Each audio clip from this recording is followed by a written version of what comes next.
Bismillahirrahmanirrahim. Assalamualaikum warahmatullahi wabarakatuh. Alhamdulillahirabbil alamin. Allahumma shalli ala sayyidina Muhammad wa ala ali sayyidina Muhammad. Bersyukur kita kepada Allah Subhanahu wa taala dan salawat dan salam buat junjungan kita Nabi Muhammad sallallahu alaihi wasallam. Allahumma shalli ala sayyidina Muhammad wa ala ali sayyidina Muhammad. Bapak Ibu dan sanak ambo yang dirahmati Allah Subhanahu wa taala. Di kesempatan program mengulang-ulang kaji, lancar kaji dan cok ulang ini, maka kita akan coba mengulang-ulang kaji yang mungkin pernah disampaikan oleh ulama kita, oleh guru-guru kita di masjid atau di musalah. Mungkin Bapak Ibu dan sanak ambo berhalangan hadir pada waktu itu. Maka ambo coba merangkum sedikit tema kita hari ini, yaitu tentang hakikat hawa dan nafsu. Hawa dan nafsu itu dua suku kata yang berbeda maksud dan maknanya. Hawa adalah kecondongan dalam diri kita ini untuk berbuat sesuatu yang buruk atau sesuatu yang jahat. Sedangkan nafsu, dia tergantung dari hawa. Kalau kita mampu mengendalikan hawa dalam diri kita dengan mendisiplinkan ibadah dan ketaatan kepada Allah, maka nafsu akan jadi baik. Tapi kalau kita tak mendisiplinkan diri kita dengan ibadah, hari-hari diisi dengan kelalaian, dengan kemaksiatan, maka nafsu hawa tadi akan menjadi jahat, maka nafsu pun dibikinnya menjadi buruk. Jadi nafsu itu tergantung dari hawa kita ini. Nah, hawa ini Bapak Ibu dan sanak ambo dirahmati Allah Subhanahu wa taala, tempat terbitnya segala kejahatan, tempat terbitnya segala keburukan dan kemaksiatan. Kita awali dari sebuah kisah. Ada seorang sahabat, dia termasuk pahlawan perang Uhud. Tapi walaupun dia pahlawan perang Uhud, Nabi mengatakan dia calon penghuni neraka. Namanya Gusman. Sebelum Rasulullah SAW dan para sahabat berangkat ke medan Uhud untuk berjihad, maka Gusman ini mendengar kabar bahwa dia adalah calon penghuni neraka yang disampaikan oleh baginda Nabi Muhammad SAW. Mendengar ini, dia pun sangat marah dan sangat benci kepada Nabi Muhammad SAW. Akhirnya dia memutuskan tak mau berangkat ke medan jihad perang Uhud. Nah, ketika Rasulullah SAW pergi ke Uhud bersama para sahabat, dia pun diejek-ejek oleh wanita di kaumnya, mengatakan Gusman pengecut, Gusman seperti perempuan, tukar saja celananya dengan rok, Gusman bencong dan lain sebagainya. Dan karena tak tahan diejek-ejek, diolok-olok oleh kaumnya, terutama kaum perempuan, kaum ibu, akhirnya Gusman pun menyiapkan perlengkapan perangnya dengan kuda yang terbaiknya. Dia pun berangkat ke medan Uhud.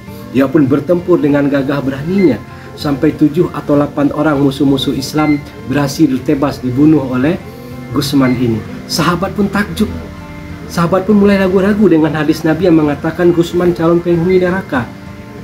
Dan mereka yakin Gusman ini seorang mujahid, berperang karena Allah. Tapi ternyata tidak. Ketika Gusman banyak sayatan di tubuhnya, lalu ketika dia sakaratul maut, justru Gusman tak tahan merasa sakit itu. Akhirnya dia pun melakukan bunuh diri. Akhirnya Gusman mati dalam keadaan bunuh diri. Maka di sini para sahabat paham apa yang katakan Nabi itu benar, bahwa Gusman calon penghuni neraka. Kisah kedua. Kisah pertama, kenapa? Karena Gusman ternyata ada hawa dalam dirinya. Dorongan dalam dirinya ketika berperang itu bukanlah karena Allah dan bukan karena Rasulullah SAW. Karena dia sangat benci dengan Rasul, karena dia mendengar Rasul mengatakan dia calon penghuni neraka. Ada hawa dalam dirinya, dorongan dalam dirinya berperang karena dia tak mau dikatakan sebagai seorang pengecut, tak mau dikatakan sebagai seorang perempuan, apalagi dikatakan sebagai seorang bencong. Akhirnya Gusman pun berjihad karena hawa dalam dirinya, bukan karena Rasulullah SAW, tapi kepengen dikatakan sebagai seorang pemberani.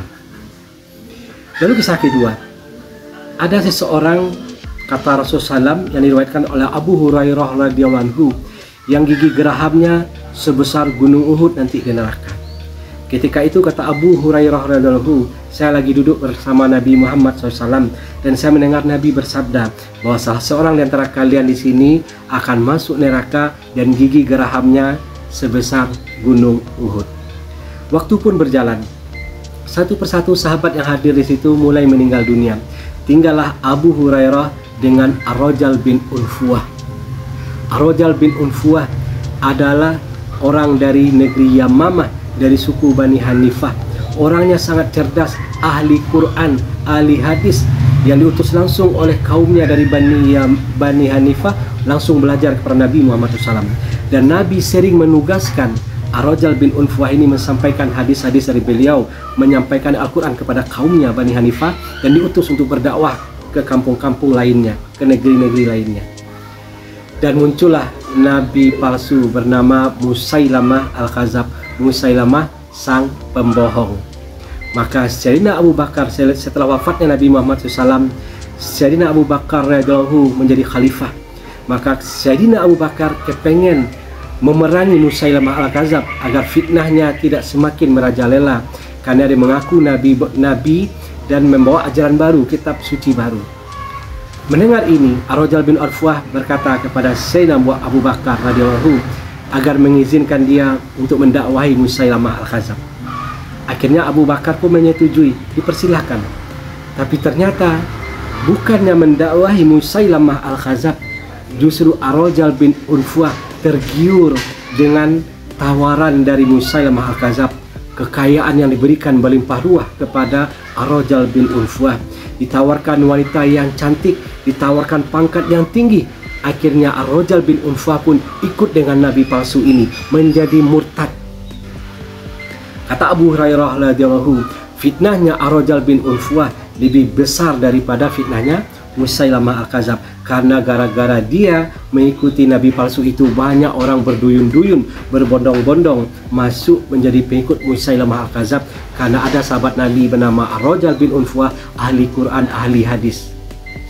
Akhirnya Abu Bakar radhiyallahu pun mengutus pasukan memerangi Musailamah Al-Kadzab ini, sampai akhirnya Ar-Rajal bin Unfuah pun tewas di tangan Zaid bin Khattab, kakak kandungnya Sayyidina Umar bin Khattab. Di sini apa yang kita bisa ambil pelajaran? Ar-Rajal bin Unfuah hafiz Quran 30 juz, hadis Nabi, seorang dai berdakwah kemana-mana menyebarkan agama ini ketika Rasulullah SAW hidup. Dan ketika dia berdakwah ke Musailamah Al-Kadzab, hawa dalam dirinya tak terkendali. Ketika ditawarkan wanita cantik, ditawarkan pangkat yang tinggi, harta, ada hawa, dorongan dalam dirinya, kepengen menikmati sedikit kenikmatan dunia tadi. Akhirnya dia lebih memilih murtad daripada mendakwahi Musailamah Al-Kadzab tetap dalam keislamannya. Artinya apa, Bapak Ibu, laksanakan mutamakan Allah. Hawa kalau besar dalam diri kita, dorongan itu semakin kuat, maka dialah tempat terbitnya segala kejahatan dan kemaksiatan.